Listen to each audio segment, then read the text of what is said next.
berbasis data, Bapak Ibu, ada yang pernah mendengar? Sering ya.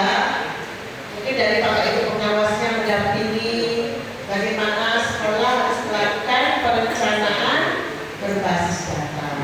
Nah, sebelum saya masuk materi, Bapak Ibu yang saya hormati, saya ingin memperlihatkan progres ya, dashboard untuk Kabupaten Kepulauan Selayar. Karena kita semua ini adalah penerima dana BUSP ya, Bapak Ibu ya.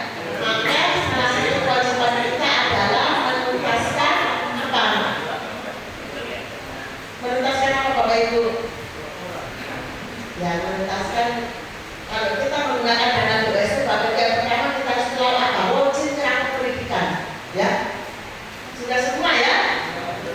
Tapi ada beberapa persyaratan. Jadi saya mau lihat persyaratan dulu ya.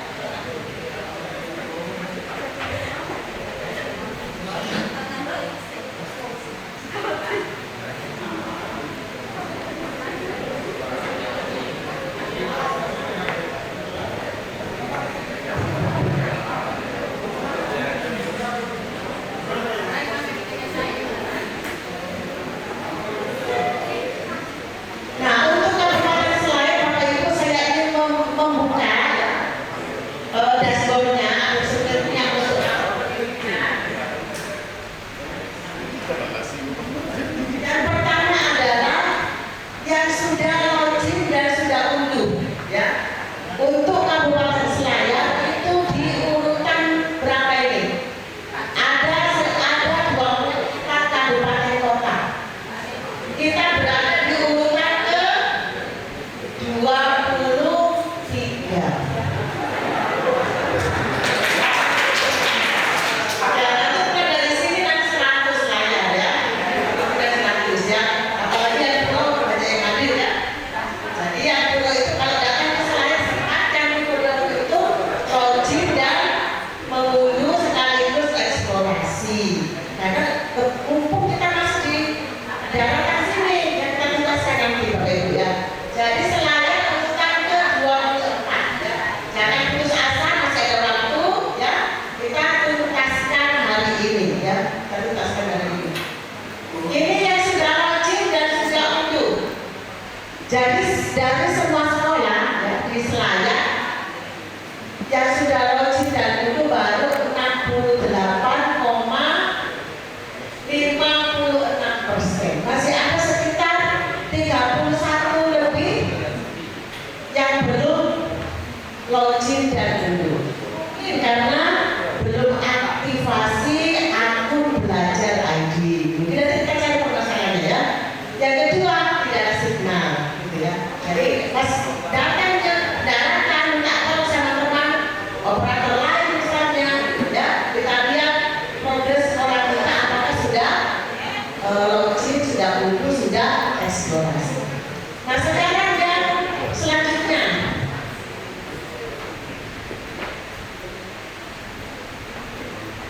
ini juga yang eksplorasi ya. Tadi login dan unduh, sekarang yang eksplorasi. Kepulauan Selayar urutan ke 23, nggak naik ya urutannya. Yang sudah eksplorasi apa maksudnya? Membuka login, kemudian membuka rekod pendidikannya, dibuka satu-satu di platform rapor pendidikan. Ada 6 indikator prioritas yang semuanya harus dibuka. Satu saja membuka tidak terhitung. Jadi misalnya saya sudah eksplorasi, kenapa belum tertulis di sini? Ternyata 6 indikator tidak terbuka semuanya. Misalnya indikator cuma 5 yang dibuka.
Jadi kita bisa melihat sekolah kita sudah betul-betul di satu di .id ya.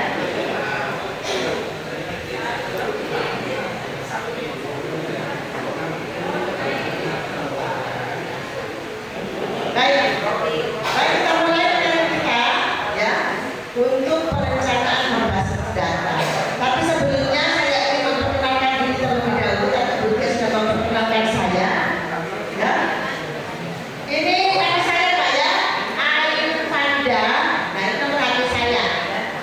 Silakan kita bisa di ABA, misalnya ada ditanyakan, misalnya Bu saya sudah eksplorasi nama belum tercatat di satu link, kurang eksplorasinya ya, belum lengkap, belum selesai. Ini nomor HP saya 081 141 2872. Email saya, kemudian FB saya dan IG saya. Kita bisa berteman ya, Bapak Ibu ya. Oke, lanjut. Nah ini adalah materi kita untuk hari ini ya Bapak Ibu.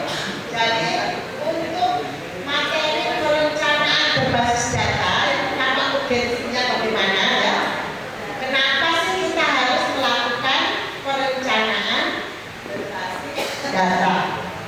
Yang kedua, kita akan mengenal rapor pendidikan sebagai dasar perencanaan berbasis data. Yang ketiga, tahapan perencanaan berbasis data, apa saja tahapannya. Dan yang keempat, monitoring dan evaluasi. Sudah semua jadi atasnya di tempat ini? Belum ya, untuk tahun 2024 belum ya. Oke, lanjut. Oke, lanjut saja ini. Nah, Bapak Ibu yang saya hormati, ya, kayak apa itu prinsip pembelajaran ini? Satu dari dua peserta didik belum mencapai kompetensi minimum literasi. Sudah pernah buka rapor pendidikannya? Sudah semua? Apa di situ warnanya? Merah. Ada yang hijau? Ada? Nah, yang hijau siapa di sini? Bapak hijau, literasinya. Ya, hijau. Satu jino. Ada lagi yang lain? Numerasinya, Bapak Ibu? Merah juga. Nah, berarti masih terjadi apa? Krisis pembelajaran. Kenapa? Karena dari dua peserta didik belum mencapai kompetensi minimum. Misalnya maksudnya apa itu Bapak Ibu? Kalau ada 10 anak atau ya 10 anak lah, 5 itu belum mencapai kompetensi minimum. Ya. Selanjutnya, 2 dari 3 peserta didik belum mencapai kompetensi minimum numerasi. 2 dari 3. Yang berarti kalau ada 10 orang, berapa yang belum mencapai kompetensi minimum? Sekitar 6 ya. 6 ya. 6 orang belum mencapai kompetensi minimum. Nah, kita sudah mengalami krisis pembelajaran. Ditambah lagi Bapak Ibu, masih ada masalah perundungan dan kekerasan seksual. Yaitu apa? 3 dosa besar pendidikan masih terjadi. Sudah krisis pembelajaran, literasinya merah, numerasinya merah, masih juga terjadi apa? Perundungan. Terjadi juga apa? Kekerasan seksual. Ini perlu bisa kita sadari ya. Ya ini 24,4 peserta didik kita itu berpotensi mengalami insiden perundungan di satuan pendidikan dalam 1 tahun terakhir. Itu didapat dari mana? Dari lapor pendidikan juga. Makanya itu penting sekali lapor pendidikan. Oh, jangan-jangan sekolah saya terjadi perundungan. Nah, tahunya dari mana? Dari lapor pendidikan. Dan tidak ada perundungan, tidak bercanda sih. Iya, salah satunya juga itu bercanda yang merendahkan anak itu juga itu disebut apa?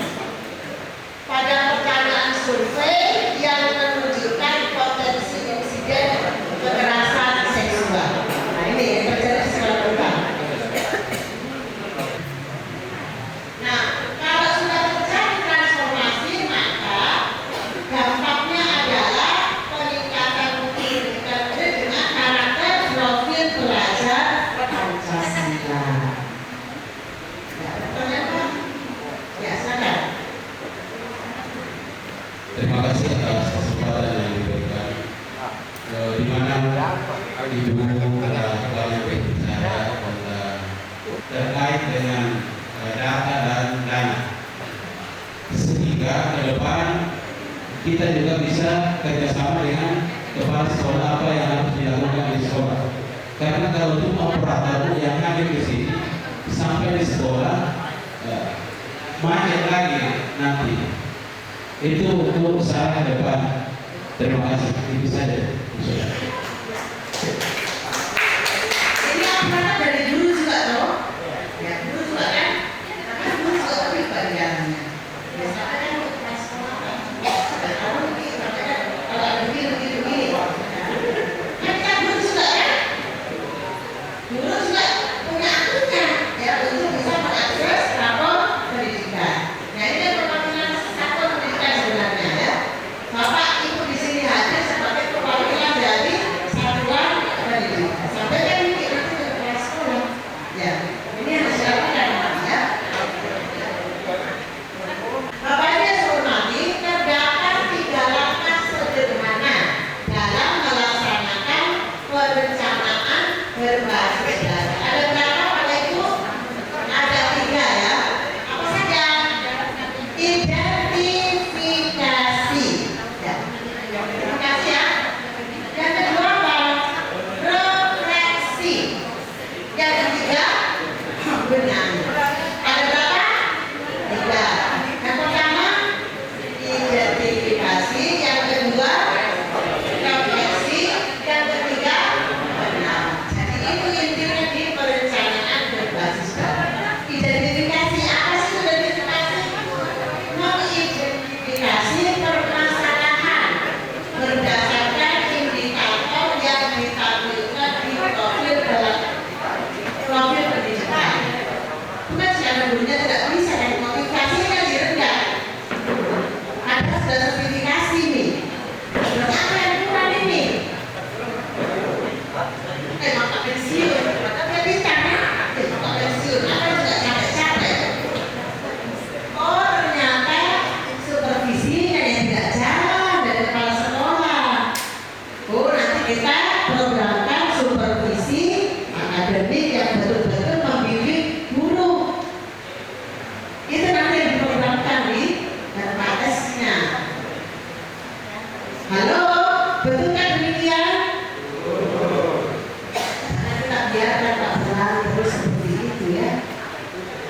Iya, jangan dibiarkan nih. Iya, silakan Pak. Terima kasih Bu. Nama saya Zainal dari sebagai perwakilan SDM. Semenjak kurikulum merdeka ini diterapkan, saya melihatnya begitu.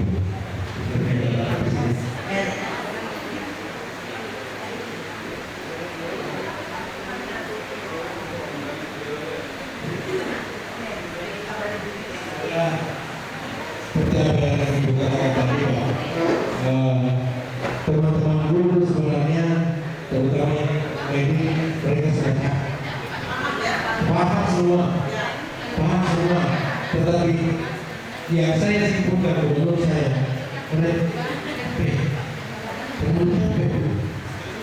saya sampaikan ada teman-teman kepala sekolah yang berbicara sama suaminya hanya dengan kata-kata itu bergerak. Punya protes itu.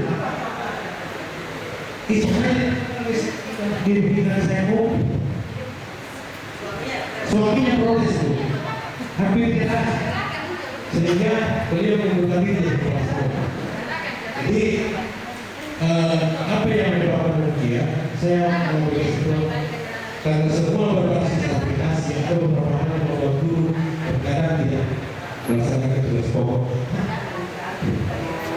Yang lain ada teman, itu ya, guru penggerak ini guru penggerak.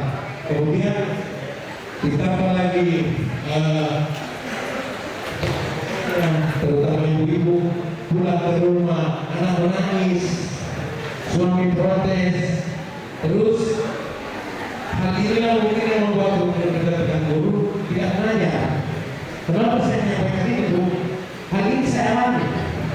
Anak saya di SMP dimarahi sama gurunya karena pada saat waktu dia belajar dia lebih berprotes. dari jendela. Baru dia kaki itu kayak rambut. Terus saya tanya, kenapa panggilan saya ada sekolah ini? Ternyata saya bersama temannya dia mau begitu dari jendela. Karena waktu dia kenalnya siswa pada saat dia belajar tetapi tidak dulu. Setelah saya masih dengan teman dulu saya semua yang dia belajar itu dunia masih belum kelar. Jadi, ini kemudian yang kedua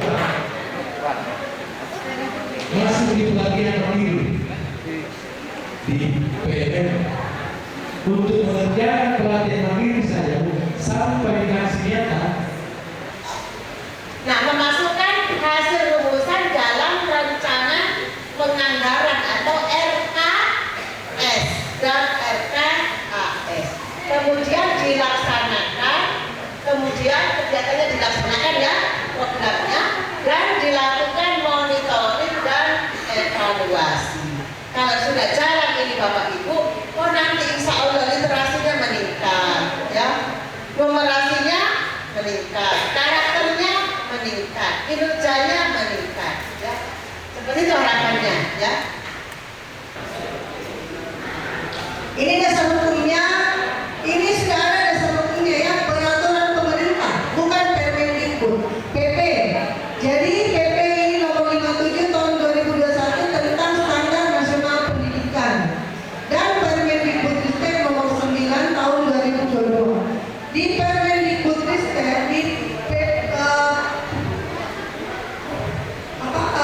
di SMP, PP tentang standar nasional pendidikan, pasal 28 dan pasal 48. Jadi evaluasi sistem pendidikan itu harus dilaksanakan terhadap pendidikan dasar dan menengah. Ini wajib. Lalu di pasal 24 Permendikbudristek, Pemda juga memiliki evaluasi sistem pendidikan berdasarkan profil pendidikan daerah. Jadi semua Pemda di seluruh Indonesia juga punya rapor pendidikan daerah, ya. Jadi di Pemda akan tetap di rapor pendidikan daerah akan kelihatan sekolah mana saja yang nilai literasi numerasinya rendah, ya. Nah, jadi ada 3 pasal, pasal 24, 26 dan 28. Materi sudah kami kirim ke link materi. Di situ juga ada folder, ada juga Permendikbudristek nomor 46 tentang penanganan pencegahan kekerasan di sekolah, ya. TPPK itu wajib dibentuk maksimal tahun 2024 bulan Februari. TPPK harus ada di sekolah. Nah, dan terinput di Dapodik. Jadi kalau tidak terinput di Dapodik akan terbaca di kementerian, ya, bahwa sekolah ini tidak memiliki tim penanganan pencegahan kekerasan. Wajib itu. Kenapa wajib? Sangat banyak kekerasan. Tadi pagi saya sebelum kesini saya nonton di Jawa Barat ada siswa SMP dia gorok temannya gara-gara kalah main voli. Ya, luar biasa sekarang ya anak-anak aksesnya sangat cepat karena adanya internet.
Nah, di dalamnya ada rapor.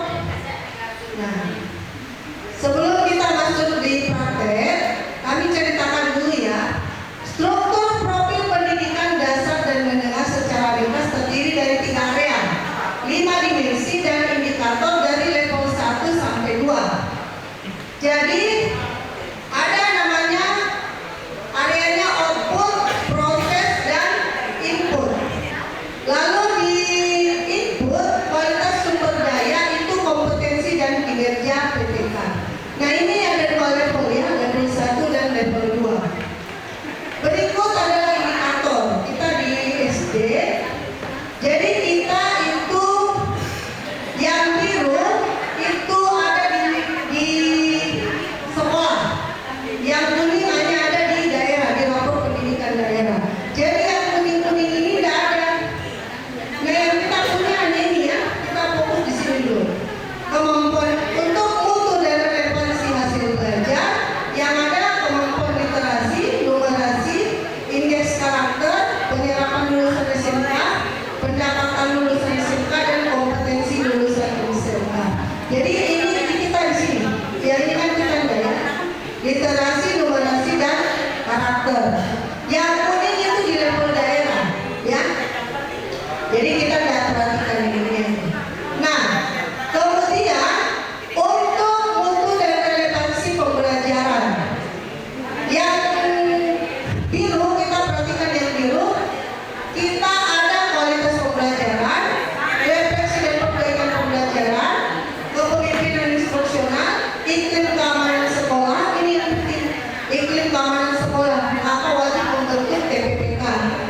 Iklim kesetaraan gender, iklim kebinekaan, inklusivitas, dan learning match. Kalau learning match itu untuk jenjang SMK. Jadi yang penting selain literasi numerasi, untuk mutu dan relevansi pembelajaran itu akan relevan. Harus kita lihat kualitas pembelajarannya, refleksi gurunya, kepemimpinan kepala sekolahnya, iklim keamanannya, iklim inklusivitasnya, ya. Inklusif itu tidak ada perbedaan, bukan eksklusif. Semuanya sama, tidak ada anak-anak yang istimewa. Semua anak-anak istimewa, ya. Jadi tidak ada pun anak yang lambat belajar, anak yang autis, anak yang agak terganggu pendengarannya, low vision, itu semua sama. Kita harus samakan mereka, karena ini harus tidak ada yang eksklusif. Jangan anak-anak yang keterbelakangan tadi, yang lambat tadi kita kirim ke SLB.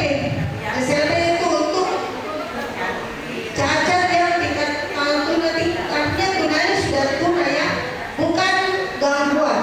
Kalau cuma gangguan penglihatan, gangguan pendengaran, gangguan belajar, itu dimasukkan saja di sekolah, jangan dibully. Nah, tapi kalau dia sudah tuna, barulah dikirim ke. Nah, memang kita kan tidak punya fasilitas untuk kegiatan tadi ya. Tapi kalau dia hanya gangguan, itu masukkan di sekolah reguler. Ya. Jangan anak-anak agak cowek, budaya tolol, dan ke sekolah. Itu kan dibully lagi. Jadi lagi beli, tidak inklusif ke sekolah, tapi eksklusif hanya untuk anak normal. Jangan begitu. Ya, iklim keamanan, iklim inklusivitas, iklim kebinekaan itu harus dirangkul oleh sekolah. Itulah mutu dan relevansi pembelajaran. Jadi ini tidak hanya sekedar ada, makanya Bapak Ibu harus mengisi survei lingkungan belajar, ya. Diisi apa adanya. Ya, ini wajib. Jadi untuk bagaimana pembelajaran itu meningkat nilai literasi dan numerasinya, ada yang mendukung. Yang mendukungnya itu ada di dimensi D. Kualitas pembelajaran, refleksi pembelajaran itu harus refleksi. Kepemimpinan kepala sekolah. Sekolah harus aman. Sekolah tidak membedakan, sekolah harus membedakan gendernya laki-laki dan perempuan. Jumlah WC-nya dibedakan, itu wajib. Iklim inklusivitas, iklim kebinekaan. Jangan ada bully di sekolah, jangan ada pengejek, karena ada semua sama, ya. Semua mau sekolah, semua mau pintar, semua mau berkarakter. Jadi kita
Ini indikator ya. Nah, kemudian untuk outputnya, output proses dan input, ini ada 4 area 5 dimensi. Ini tadi sudah ya kita lihat. Nah, ya ini ya. Ini PDB cycle. Nah, ini Bapak Ibu nanti lihat. Kita buka dulu rapor pendidikan. Coba kita sama-sama buka rapor pendidikan. Coba buka rapor pendidikan. Ada di kotak. Karena di sini tidak ada jaminan. Mohon maaf. Saya coba pakai filtering. Ya, bisa Bapak Ibu silakan. Kalau tidak bawa HP Android ya, silakan. Ada Android kan, pakai Android saja. Kalau tidak bawa laptop, pakai Android ya.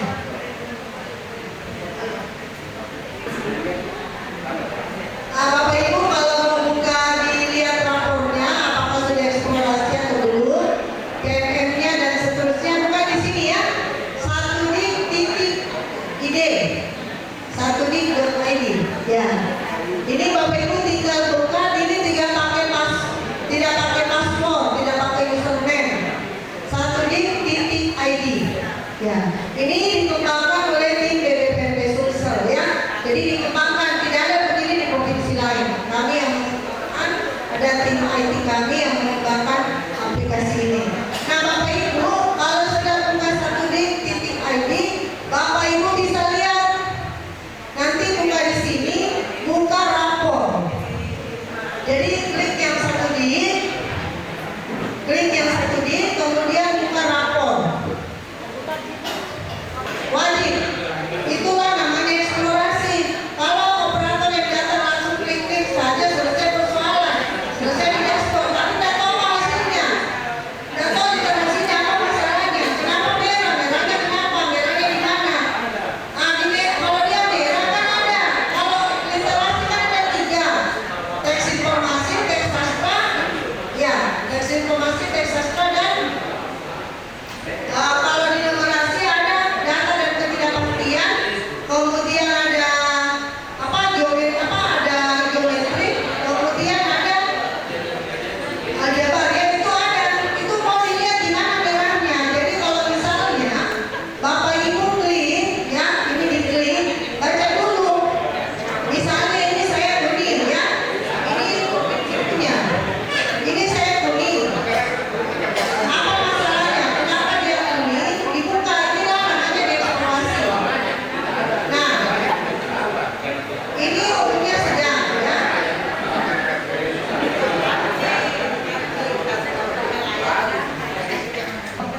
Ya, itu terkoneksi dengan rapor. Ya, kapan Bapak Ibu belanja tidak sesuai dengan rekomendasi rapor, tidak bisa langsung diangkas. Nah, pelaporan kita hanya lewat angkas, ya kan? Pelaporan lewat angkas, tidak bisa melapor sendiri. Ini dananya kementerian, bukan dana dari mana-mana, bukan dana dari lain. Pelaporan harus melalui angkas. Malah bulan ini terakhir untuk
Nabi di bagian